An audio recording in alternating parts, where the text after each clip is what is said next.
Tayyib, bismillahirrahmanirrahim. Assalamualaikum warahmatullahi wabarakatuh. Alhamdulillahi wa kafa, wassalatu wassalamu ala khairil anbiya'i wal mustafa nabiyina wa habibina Muhammadin wa ala alihi wa sahbihi wa mawalah, wa la hawla wa la quwwata illa billah. Qala Allahu tabaraka wa ta'ala fi kitabihil karim: Ya ayyuhalladzina amanu taqullaha haqqa tuqatih wa la tamutunna illa wa antum muslimun. Wa qala sallallahu alaihi wasallam: Man salaka tariqan yaltamisu fihi ilma sahhalallahu bihi tariqan ilal jannah. Jamaah yang dirahmati oleh Allah Subhanahu wa ta'ala, alhamdulillah kita dipertemukan kembali oleh Allah Subhanahu wa ta'ala dalam kesempatan yang mulia ini untuk mengkaji sejarah-sejarah Islam sejak dimulainya masa kenabian sampai ke masa Khulafaur Rasyidin. Dan alhamdulillah setelah beberapa kali pertemuan kita masuk ke dalam masa pemerintahan Ali bin Abi Thalib, dan sudah kita bahas di masa pemerintahan Ali bin Abi Thalib itu terjadi banyak fitnah-fitnah, yaitu yang pertama adalah fitnah Siffin. Di antaranya penyebabnya adalah tidak mau berbaiatnya Muawiyah bin Abi Sufyan radhiyallahu taala an kepada Ali bin Abi Thalib yang dibaiat secara sah melalui penduduk Madinah Al-Munawwarah dan sekitarnya. Akan tetapi Muawiyah bin Abi Sufyan tidak mau berbaiat dikarenakan menuntut balas kisos atas pembunuhan Sayyiduna Utsman ibn Affan radhiyallahu taala an.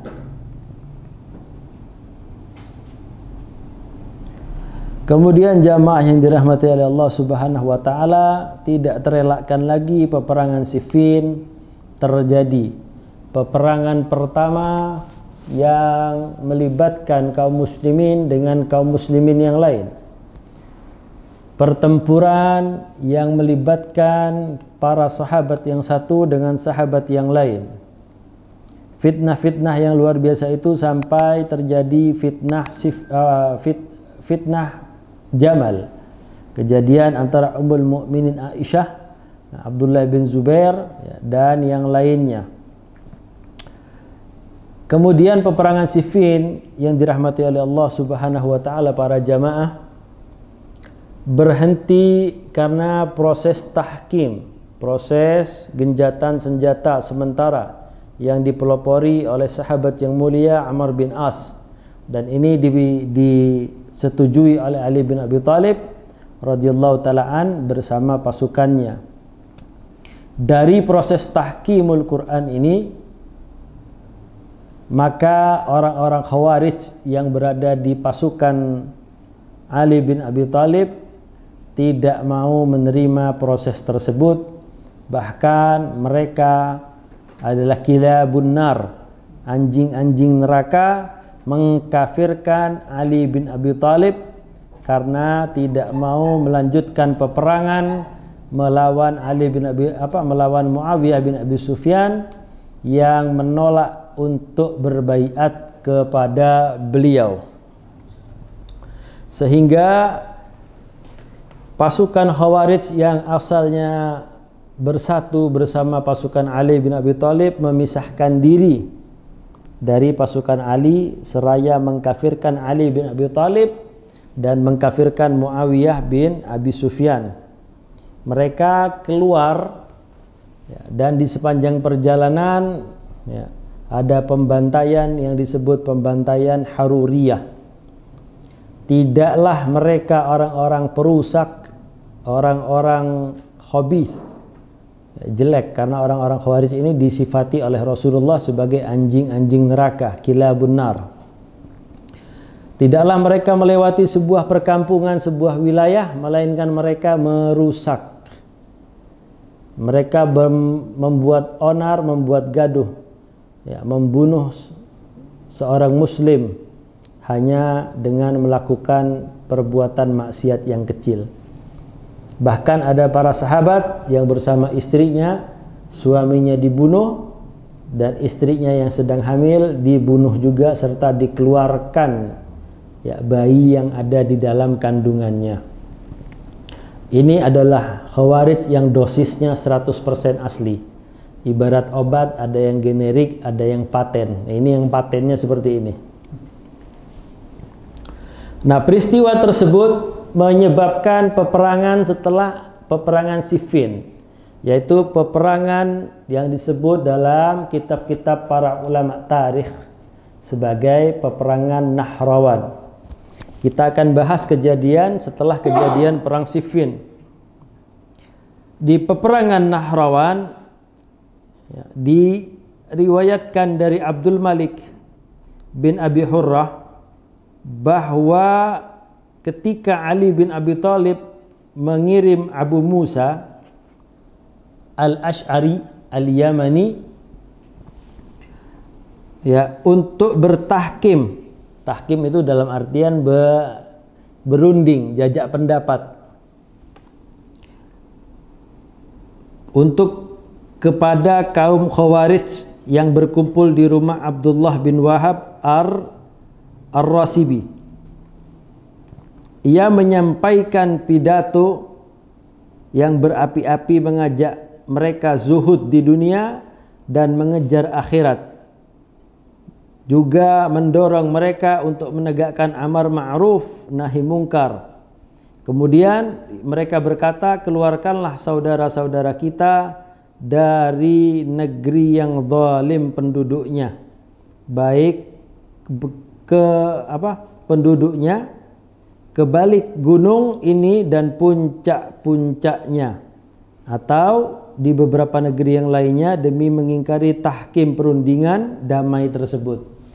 Jadi ketika Ali bin Abi Thalib bersama Muawiyah bin Abi Sufyan tahkim, ya, genjatan senjata, mereka menjauhi Ali bin Abi Thalib dan menjauhi Muawiyah bin Abi Sufyan, mengasingkan diri, ya, nggak mau kumpul dengan orang-orang kafir ini. Siapa? Ali bin Abi Thalib dan yang orang-orang yang setuju menerima tahkim, ya. Inilah sifat orang Khawarij.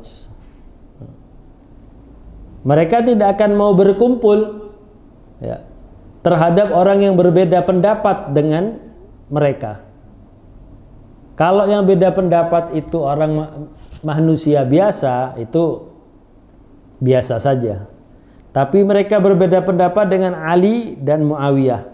Efeknya apa? Dia tidak mau kumpul dengan Ali, dia tidak akan mau kumpul dengan Muawiyah. Mereka mengasingkan diri. Ya. Dengan mengasingkan diri tersebut, ya, mereka orang-orang Khawarij ini mempunyai pola pikir yang sama, slogan yang sama. Slogannya apa? Orang-orang yang berbeda dengan pola pikir kami, yaitu pola pikir Khawarij, maka kita tidak boleh berteman, tidak boleh berteman akrab, duduk bareng, ya, apapun itu dilakukan secara berbarengan, itu nggak mau. Mereka hidup secara eksklusif. Dan ini adalah salah satu ciri orang-orang Khawarij yang mempunyai fikrah Khawarij sampai detik ini. Jadi kalau ada orang-orang yang tidak mau berkumpul, tidak mau nimbrung, ya, kepada orang-orang yang selain dengan pola pikir mereka, nah ini hati-hati. Ini masih ada athar, ada sisa-sisa, ada jejak-jejak sisa-sisa bahwa ada fikrah Khawarij. Oh, ini kan bukan dari golongan saya. Kalau mereka kumpul dengan golongannya. Ini yang dilakukan Khawarij. Meskipun di atas gunung, nggak mau deket-deket dengan Ali, nggak mau deket-deket dengan Muawiyah, mereka kumpul jadi satu. Makanya di pertemuan sebelumnya itu orang-orang Khawarij selalu kompak.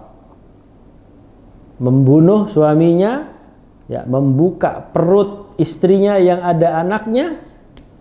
Ketika ditanya siapa yang melakukan, seluruh orang Khawarij mengatakan saya pelakunya. Mustahil nggak? Masuk akal nggak? 2 orang, 1 laki-laki, 1 perempuan yang membunuh ribuan orang.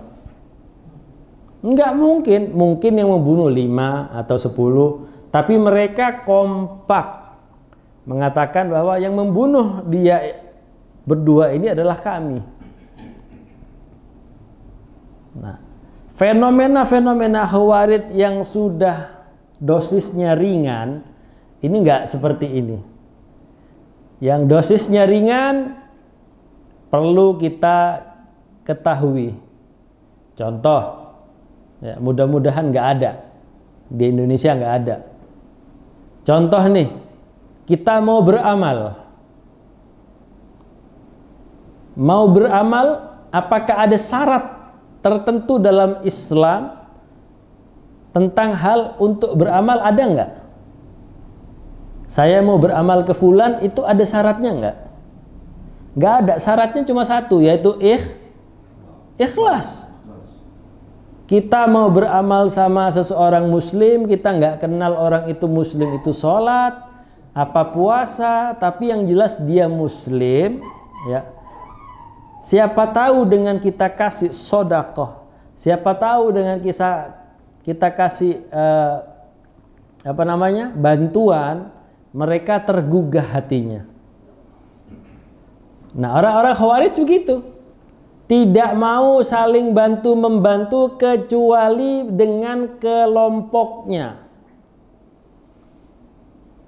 Nah, jika kita temui di zaman modern seperti ini sebuah kelompok, sebuah pemikiran yang mau saling membantu, bahu-membahu, kompak, yang dibantu hanya kelompoknya, yang satu pemikiran dengan dia, ini berbahaya.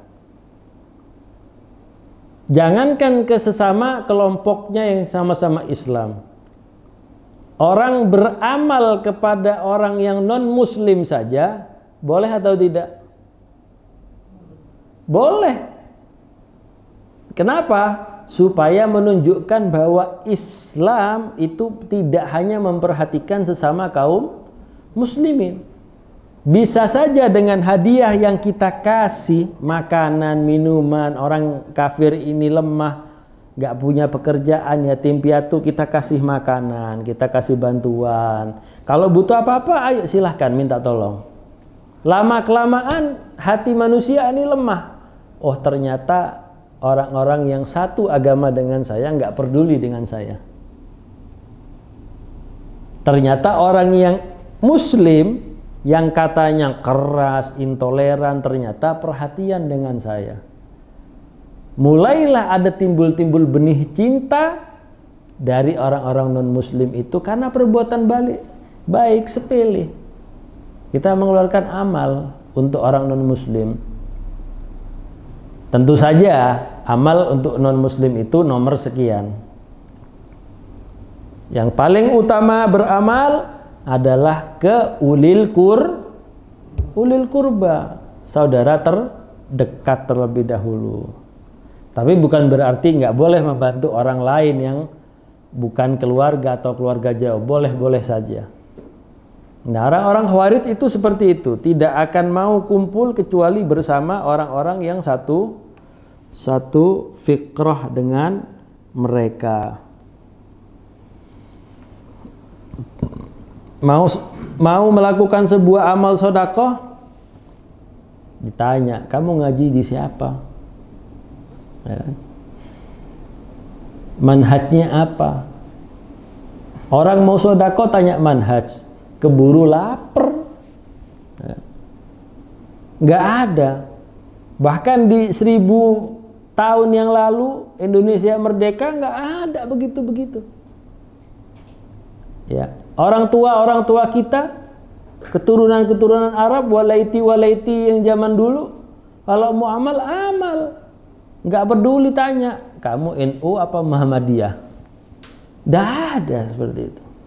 Dan ini sikap yang memang khusus ciri khasnya orang-orang Khawarij.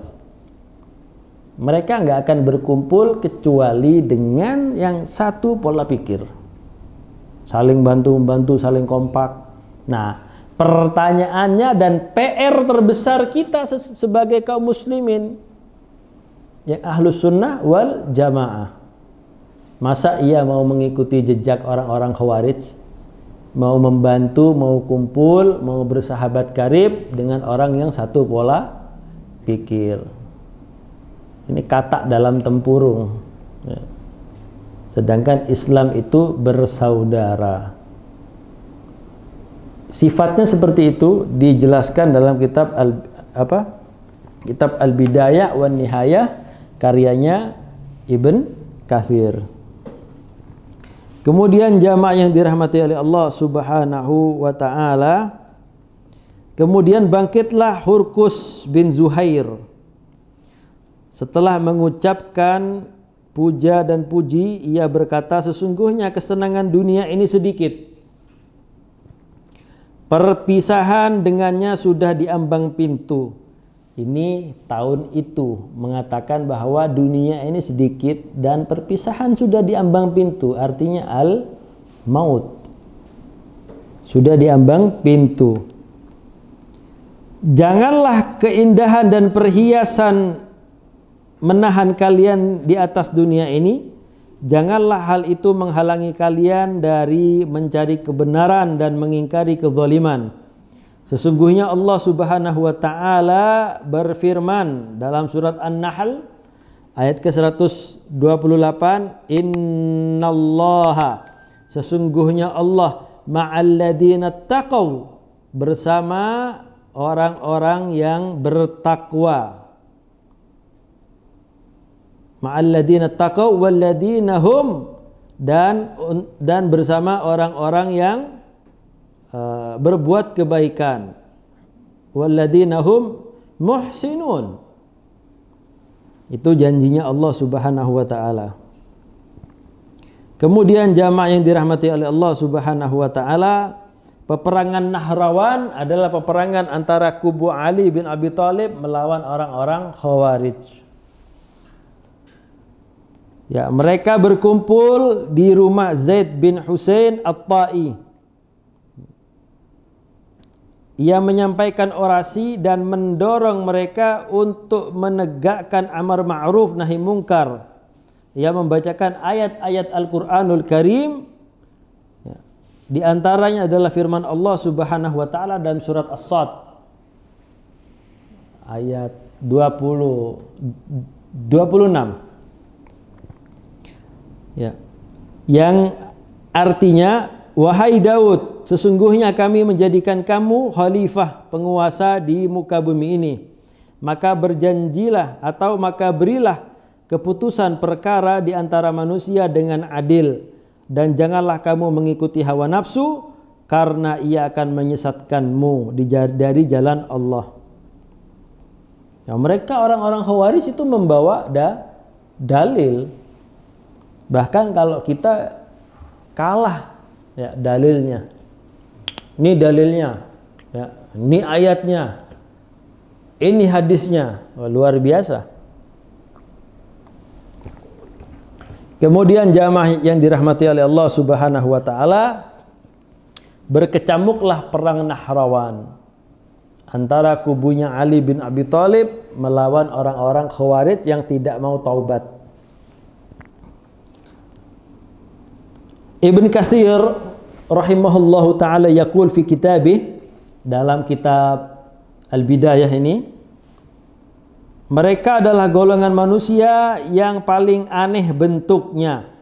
Maha suci Allah yang telah menciptakan keragaman bentuk makhluknya seperti yang Dia kehendaki, dan ketentuan telah mendahului segala sesuatu. Alangkah indahnya perkataan sejumlah ulama salaf berkaitan dengan Khawarij,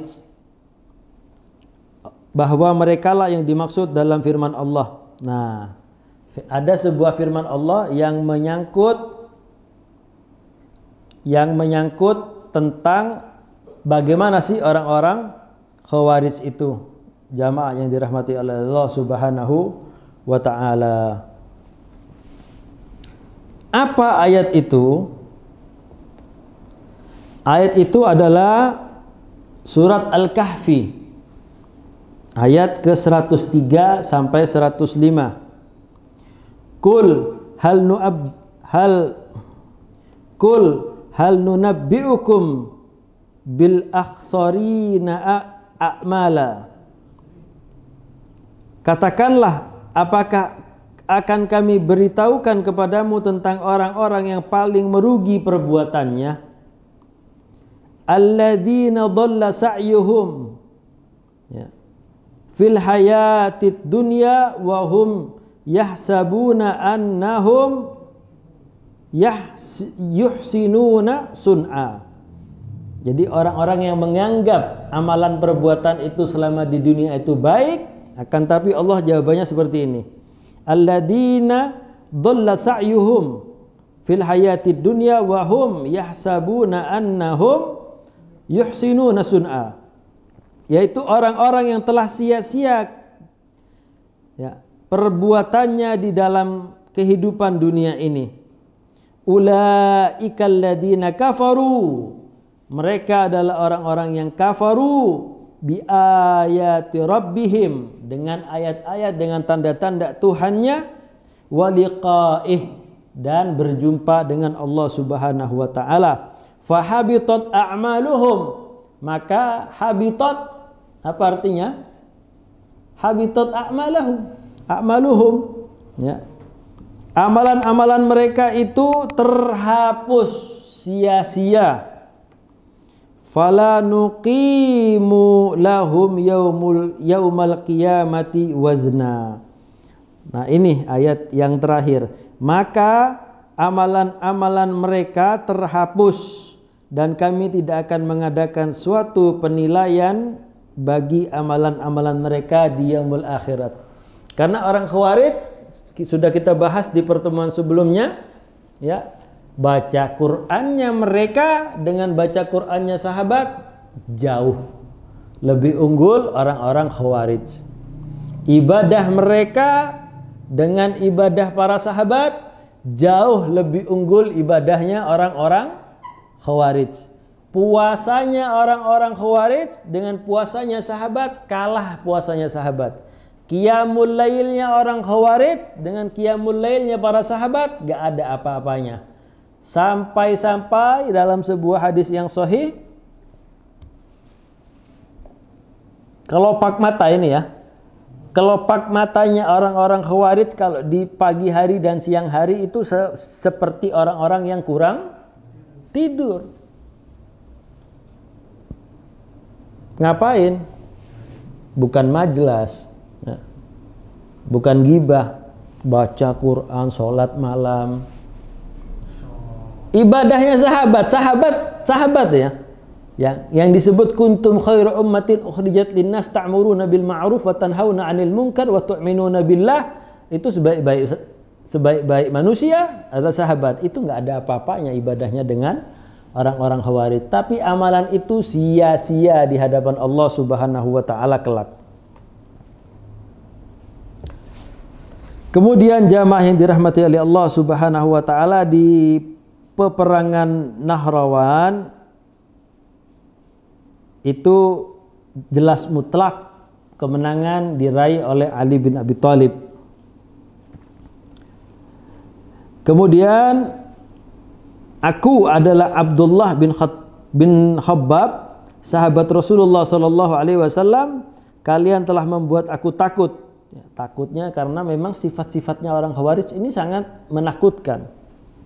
Tidak mengapa, sampaikanlah kepada kami apa yang kau dengar dari ayahmu. Ya. Beliau berkata, aku mendengar dari ayahku berkata Rasulullah sallallahu alaihi wasallam. Nah ini, innaha satakunu fitnatun qa'idu fiha khairum minal qa'im wal qa'imu khairum minal mashi wal mashi khairum minas sa'i. Ya. akan terjadi sebuah fitnah yang orang yang duduk dalam fitnah tersebut lebih baik daripada orang yang berdiri, dan orang yang berdiri lebih baik daripada orang yang berjalan. Orang yang berjalan lebih baik daripada orang yang berlari. Ini ketika nanti di zaman fitnah. Ini hadis sahih diriwayatkan oleh Al-Imam Al-Bukhari dan Imam Muslim. Ya, berarti hadis ini muttafaqun alaih. Jadi fitnah-fitnah itu terkadang nih ketika kita timbul sebuah fitnah itu daripada ikut lebih baik diam. Fitnah nih belum jelas nih mana yang benar, mana yang salah gitu. Lebih baik diam. Dan ini dibuktikan juga oleh rahimahullah ulama Suriah yang mati di bom, Al-Buti, ya, rahimahullahu taala, ya. Satu-satunya ulama Ahlus Sunnah wal Jamaah yang tidak setuju, tidak mendukung pemberontakan kepada Bashar Assad. Bukan karena beliau rahimahullahu taala itu setuju dengan pemahaman Nusairiyah, ya. Nusairiyah. Tapi ulama itu mempunyai basirah. Ya. Sudah banyak contohnya. Libya, Muammar Gaddafi diberontak, apakah Libya jadi negara aman sekarang? Yang sini nembak teriak Allahu Akbar, yang sana lempar bom Allahu Akbar. Mujahidin yang katanya la ilaha illallah Muhammadur Rasulullah saling tembak, saling teriak Allahu Akbar. Musibah tidak? Musibah. Nah, Al-Buti rahimahullahu taala lebih baik bersabar. Karena ketika negara hancur, seluruh lapisan elemen masyarakat dari yang tinggi sampai yang bawah gak akan merasakan ketenangan. Dan itu negara yang huru-hara seperti itu. Kita contoh Yaman. Ya. Sebelum jatuhnya Ali Abdullah Saleh menyatukan dua Yaman. Kalau nggak salah itu Yaman Utara dan Yaman Selatan. Dikuasai sama Ali Abdullah Saleh kira-kira sekitar 30 tahunan. Ya. Aman Yaman. Tapi setelah Ali Abdullah Saleh diganti, nah ini baru mulai, bukan diganti sebenarnya, pokoknya dirongrong. Nah, apa yang terjadi di negeri Yaman sekarang? Huru hara. Sampai kapan? Wallahu a'lam. Lebih baik kalau ada fitnah kita belum tahu nih. Ini yang benar siapa sih? Jabhat Nusra, ya, atau HTS umpamanya, Hizbut Tahrir Hay'ah Tahrirus Syam, itu lebih baik diam. Bukan diam saja, yang mendoakan. Mudah-mudahan yang pro dengan Islam dan kaum muslimin yang diberikan kemenangan oleh Allah. Bukan kita diam terus diam aja, tapi tetap berdoa. Kemudian jamaah yang dirahmati oleh Allah Subhanahu wa taala, dalam pertempuran Nahrawan ini orang-orang Khawarij itu kalah lulu lantah. Nah, kemudian ada kejadian lagi, Ali bin Abi Thalib menawarkan keamanan bagi pasukan Khawarij yang sudah ditahan. Ali memerintahkan Abu Ayyub Al-Ansari. Ini Abu Ayyub ini sahabat yang senior. Jadi ketika Rasulullah hijrah dari Makkah ke Madinah Al-Munawwarah, disambut oleh orang-orang Ansar dengan syair yang sangat melegenda. Ada yang hafal syairnya? Apa? Hah? Tala'al badru alaina. Terus? Min saniyatil wada'. Kenapa? tala'al badru alaina. Ya, Badr bulan itu sudah datang kepada kami. Tala'al badru alaina. Terus min thaniyatil wada'. Apa artinya saniyatil wada'? Saniyatil wada' itu bukan arti, itu nama tempat. Jadi kalau kita mau keluar dari ibu kota Jakarta, mau masuk ke daerah setelah Jakarta, kalau mau ke arah Jawa Timur itu masuk mana dulu? Hah? Bekasi. Ya, itu kalau zaman dulu belum ada tol ya. Itu selamat datang di Kabupaten Bekasi.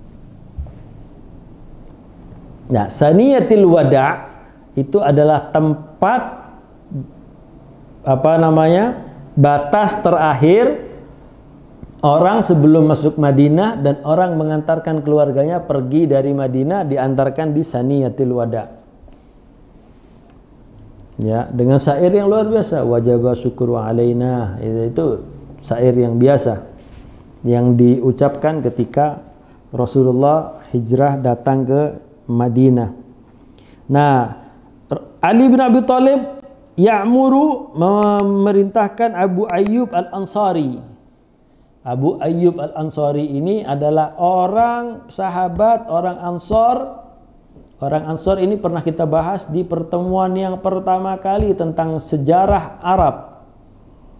Abu Ayyub Al-Ansari orang Ansor yang memberikan izin kepada Rasulullah untuk tinggal di rumahnya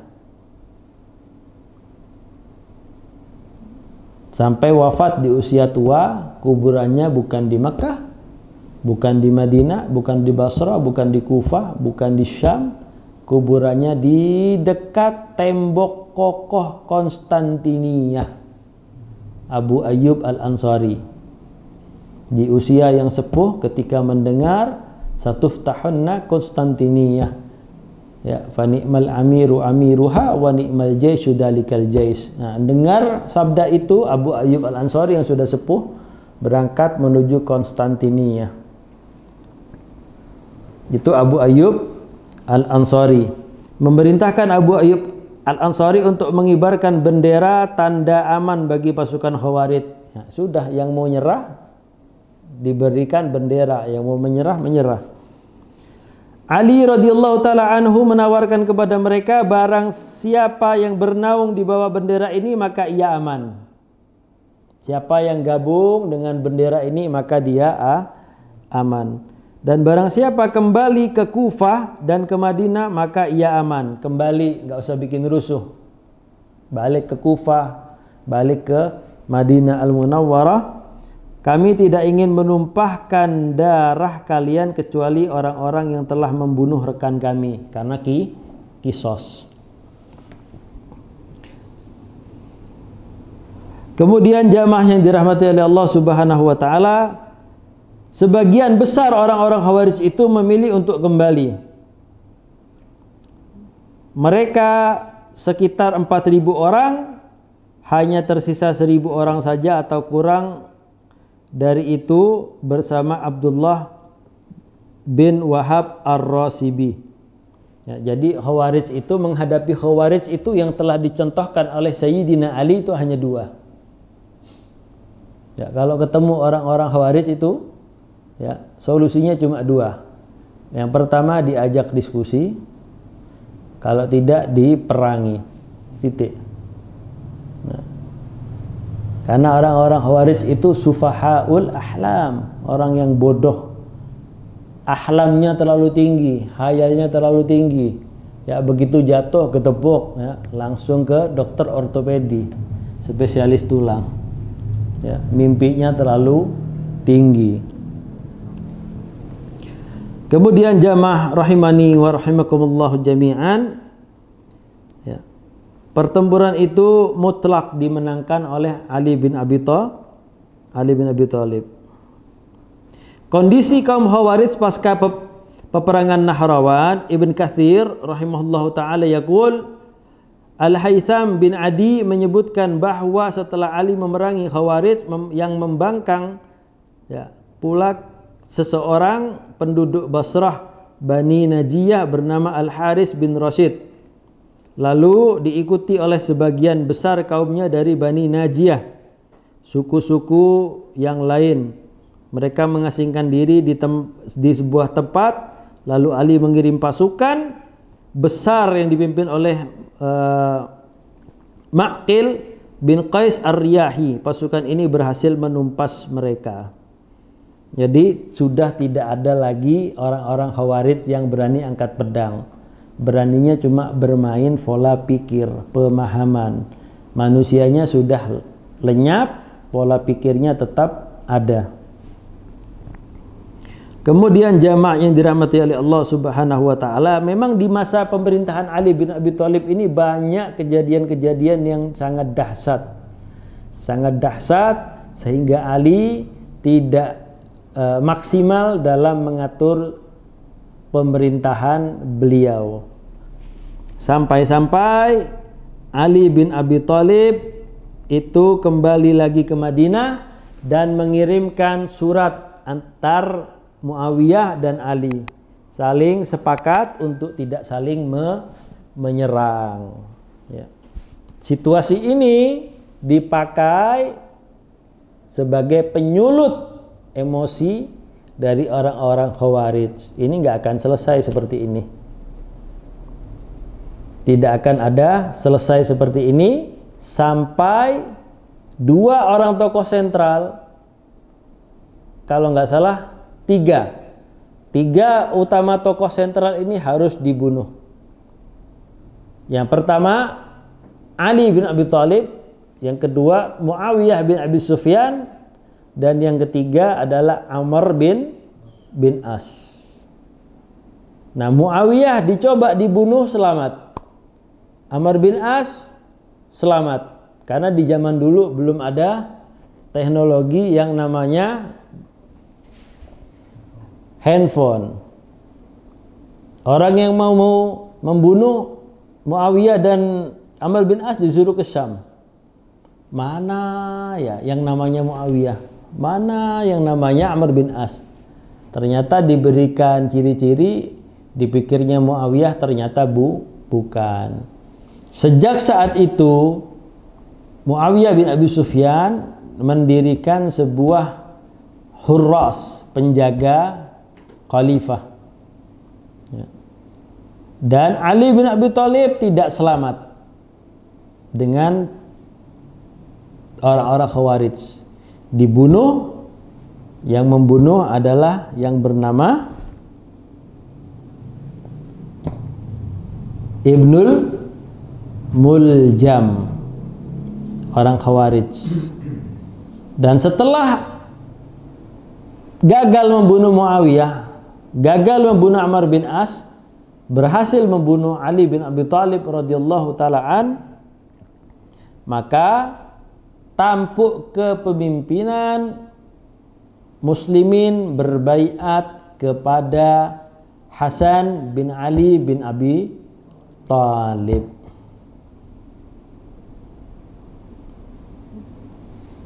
Cekcok jelas masih ada karena Muawiyah belum baiat. Apa yang terjadi? Apa yang terjadi ketika Hasan bin Ali radhiyallahu taala anhuma menjadi khalifah? Apakah mengumpulkan pasukan juga untuk mengejar baiat dari Muawiyah bin Abi Sufyan? Apakah Hasan bin Ali bin Abi Thalib memberikan atau merelakan ya yang sudah dibaiat oleh kaum muslimin kepada Muawiyah bin Abi Sufyan? Pembahasan berikutnya ini pembahasan sensitif. Pembahasan sensitif. Kenapa tidak sensitif? 1 menit lagi ya. Hasan mengumpulkan pasukan. Muawiyah mendengar itu dari Amr bin As radhiyallahu taalaan, dan Amr bin As memberikan masukan, wahai Amirul Mukminin, ini Hasan mengumpulkan pasukan mau datang ke Syam. Karena pada saat itu perjanjian antara Ali dan Muawiyah, wilayah Hijaz, Irak itu berada di kekuasaan Ali bin Abi Thalib. Syam dan sekitarnya di bawah kekuasaannya Muawiyah. Tapi Muawiyah bin Abi Sufyan menjawab, tidak. Saya rasa berbeda antara Ali bin Abi Thalib dengan Hasan bin Ali. Karena yang saya lihat, Hasan bin Ali adalah orang yang paling mirip, ya, postur tubuhnya, wajahnya, akhlaknya dengan Rasulullah Sallallahu Alaihi Wasallam. Dia tidak akan rela umatnya kakeknya untuk saling berperang. Nah, diberikan tampuk kepemimpinan kepada Muawiyah bin Abi Sufyan dengan catatan setelah Muawiyah meninggal, berikanlah urusan ini musyawarah bainal muslimin. Dilaksanakan atau tidak oleh Muawiyah bin Abi Sufyan, kita akan bahas di pertemuan yang akan datang. Kalau dibahas sekarang selesai, hilang serunya. Kita tutup dengan membaca doa kafaratul majlis. Subhanakallahumma bihamdika asyhadu an la ilaha illa anta astaghfiruka wa atubu ilaik. Ya hadza minni. Assalamualaikum warahmatullahi wabarakatuh.